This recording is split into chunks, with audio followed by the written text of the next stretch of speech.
अभी थोड़ी देर पहले आपने खबर देखी एयरवाई के ऊपर, ये बॉशी राब्ता कमेटी का इजलास हुआ, उसके अंदर जो बजट एलोकेशन के हवाले से बात की गई है, जो अप्रूवल्स दिए गए हैं। स्क्रीन पे हम आपको दिखाना चाहते हैं कि जी किन किन शोबाजात के अंदर मज़ीद जो पैसे हैं उनकी अप्रूवल दी गई है। इसका अगर आप 5वां नुक्ता देखें, ये बड़ा दिलचस्प है क्योंकि allocation of additional funds for repair and maintenance of minister enclave Islamabad, यानी जो मिनिस्टर इनक्लेव है इस्लामाबाद का, उसकी तज़ीनो आराइश और जो रिपेयर है, मेंटेनेंस है, उसके लिए भी पैसे मांगे गए। एक 9th नंबर पे जो पॉइंट है ये भी बड़ा ज़रूरी है। ये कहे जी सप्लीमेंट्री ग्रांट चाहिए है for to maintain law and order situation during protest sit in announced by a political party. So definitely ये पाकिस्तान तहरीक इंसाफ के जो भी इस वक्त पॉलिटिकल उनकी मूवमेंट है उसके लिए ये फंड्स मांगे गए हैं। तो ये इंटरेस्टिंग है जो इस वक्त तरजीहात और प्रायोरिटीज़ मालूम होती हैं चीज़ हुकूमत की।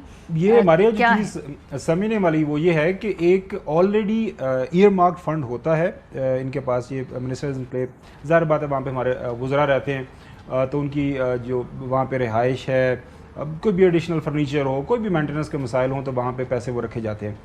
एडिशनल का मतलब ये है कि जो एक अमाउंट ऑलरेडी है उसमें इजाफा किया जाएगा।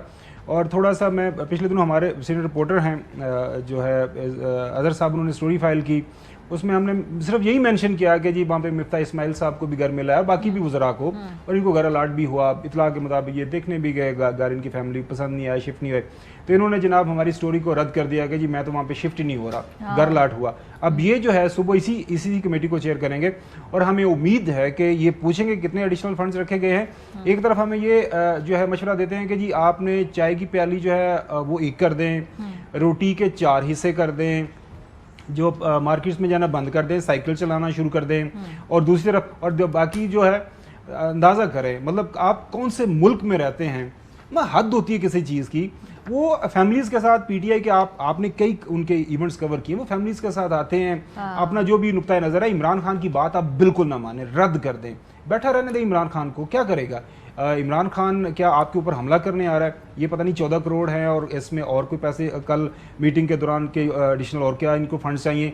वही जो मैंने अभी बात की तो चौधरी साहब बुरा मना गए, ये 14 करोड़ चौधरी साहब ये वो फूल इमरान खान या इमरान खान के जो 7 लोग आएंगे उनके गले में उन्होंने फूलों के हार नहीं डालने। वो जो एडिशनल जो टीयर गैसेस जो आपको पता है लास्ट टाइम वो इस्तेमाल हुई थी, और फिर एक इतला ये भी है कि वो शेल्स कम पड़ गए थे, फिर एडिशनल जो है वो इमदाद कहीं दाएं बाएं से मंगाई गई थी क्योंकि इमरान खान आ रहा था, इमरान खान ने इस्लामाबाद के ऊपर हमला करना था, दहशत गर्दी करनी थी। तो इस तरह आपकी हुकूमत चल रही है और फिर आप कहते हैं कि जी अवाम आ जाएगी, इमरान खान के साथ खड़ी होगी और फिर इमरान खान को कुछ नहीं रोक पाएगा। रियासत की ताकत के खिलाफ इमरान खान बेचारा और उनके जो लोग हैं, मम्मी डैडी पार्टी जिसको कहा जा सकता है, फैमिली, कैसे वो बेचारे अपना नुक्ता नजर इस्तेमाल तो हो रही है ना चौधरी साहब, कामयाब होंगे। रियासत की तो ताकत भरपूर तरीके से इस्तेमाल हुई ना पिछली मरतबा।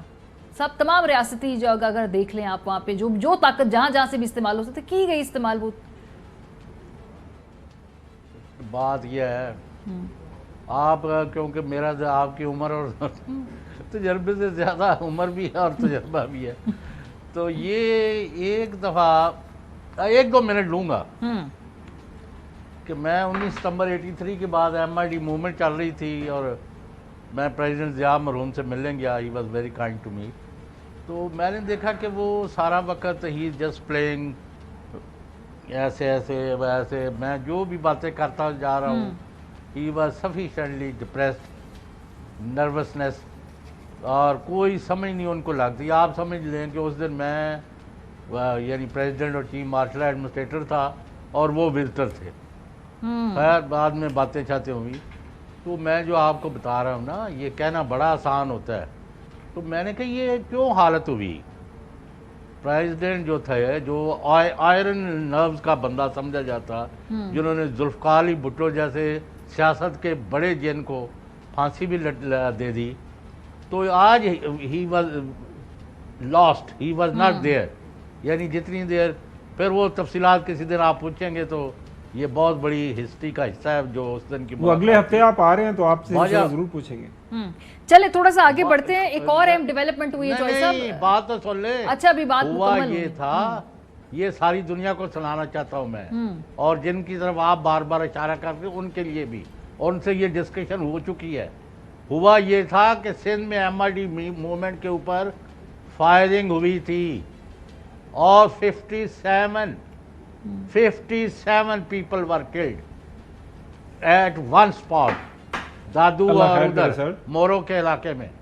جی میں کہہ رہا ہوں اللہ خیر کرے, اللہ تعالیٰ ہمیں ان حالات میں مت لے کے جائے. ایک شخص نے فائرنگ کر دی تھی, تو اس لیے جو اسٹیل کے نرز والے ہوتے ہیں نا, وہ بھی معاف کرنا رہ جاتے ہیں جب یہ حالات ہوں. تو اب آپ بات کریں جو کرنا ہے. تو میں اس لیے اپنی بات بڑی دھڑلے سے کر رہا ہوں کہ عوام کو نہ آپ شکست دے سکتے ہیں نہ کچل سکتے ہیں, اور جس کے ساتھ عوام کی حمایت ہو اس کو آپ ہرا نہیں سکتے. May be today may be tomorrow Imran Khan will emerge on scene. چلیں تھوڑا سا آگے بڑھتے ہیں. وہ آج ایک اور اہم ڈیولپمنٹ ہوئی ہے, وہ جو ممنوعہ فنڈنگ کیس ہے جی, اس کا فیصلہ محفوظ کر لیا ہے. سابق اٹارنی جنرل انور منصور خان صاحب ہمارے ساتھ موجود ہے. بہت شکریہ انور صاحب ہمیں جوائن کرنے کے لیے. یہ ممنوعہ فنڈنگ اور فورن فنڈنگ کے بیچ میں اب ایک فرق جو ہے وہ واضح ایک لائن سی کھینچ دی گئی ہے. سو اب فرق کیا ہے ان دونوں کے درمیان, کیونکہ اب باقاعدہ اس کو فورن فنڈنگ کیس نہیں بلکہ ممنوعہ فنڈنگ کیس کہہ رہے, تو اس سے آؤٹ کم میں کیا فرق پڑے گا جو بھی فیصلہ ہوگا؟ جو بہت بہت شکریہ ماریا, اس میں بہت امپورٹنٹ چیز ہے اور بڑا فرق ہے ان دونوں کے اندر. فرق پہلا تو یہ ہے کہ فورن فنڈنگ جو ہے وہ فورن ایڈڈ پارٹی کے زمرے میں آ جاتی ہے, کہ جہاں پر کہ دوسرے ملک کے جو لوگ ہیں یا دوسرے ممالک ہیں یا دوسری ملک کی کوئی پارٹی ہے, وہ آپ کو اسسٹ کر رہی ہے, جس میں کہ جو امپورٹنٹ چیز ہے وہ یہ ہے کہ ملک کی سالمیت کے لیے کے خلاف کوئی کام کر رہے ہیں تو وہ اس کو فورن فنڈنگ کہتے ہیں. اور جو دوسرا ہے ممنوع فنڈنگ جس کو ہم کہہ رہے ہیں, وہ آرٹیکل 6 ہے پولیٹیکل پارٹیز آرڈر. اس کے اندر لکھا ہے کہ کچھ چیزیں جیسے کمپنیوں سے آپ لیتے ہیں یا ملٹی نیشنل سے آپ لیتے ہیں یا پاکستان کے باہر فورن نیشنلز ہیں انڈیویجولز, آپ ان سے لیتے ہیں, تو وہ ممنوع فنڈنگ میں آتا ہے اور وہ پروہیبٹڈ فنڈ ہے. اس کو ان دونوں اچھا انور صاحب یہ تو سمجھ آ گئی, یہ بتائیے گا کہ worst case scenario P T I کے لیے کیا ہو سکتا ہے اس کیس میں؟ دیکھیے اگر الیکشن کمیشن میں نے کوشش یہ کی ہے کہ ہم ثابت یہ کریں کہ اس میں ممنوع فنڈنگ نہیں ہے, مگر اگر الیکشن کمیشن اس نتیجے پہ پہنچتی ہے کہ کچھ ممنوع فنڈنگ ہے, تو جو میکسیمم پنشمنٹ ہے اس کی وہ صرف اور صرف اس حد تک کہ جتنا ممنوع فنڈنگ تھی وہ گورنمنٹ ایکسچیکر کے اندر جمع کرانے ہوتے ہیں. اس کے علاوہ کوئی اور اس کی پنشمنٹ نہیں ہے. یہ بڑی کروشل چیز ہے کہ ممنوع فنڈنگ میں اور کوئی اس کا لیکن انور صاحب الیکشن کمیشن کا موڈ تو کافی جو ہے اگریسو لگ رہا ہے, اور پی ٹی آئی والے کافی پریشان ہیں اس حوالے سے. مجھے نہیں پتا کہ پریشان ہے یا نہیں ہے, مگر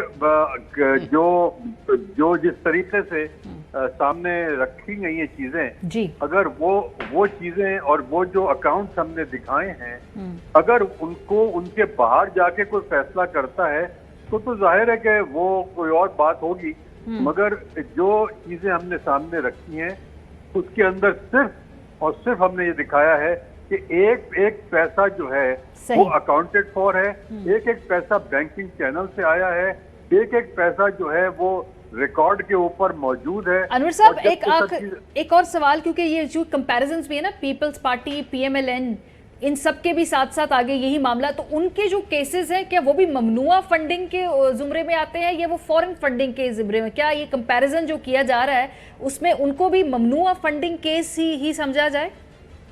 جی ان کے لیے بھی ممنوع فنڈنگ ہوگی, بشرط ہے کہ اگر کوئی اور کسی پارٹی سے پیسہ آیا ہے جو کہ پاکستان سے باہر تھی, تو اس صورت میں پھر وہ لیا جا سکتا ہے فورن فنڈنگ میں. مگر ایز آف ٹوڈے یہ صرف پروہیبٹڈ فنڈ میں یا جو ممنوع فنڈ میں ایز آف ٹوڈے یہی ایشو ہے. بہت شکریہ انور منصور صاحب ہمارے ساتھ موجود تھے.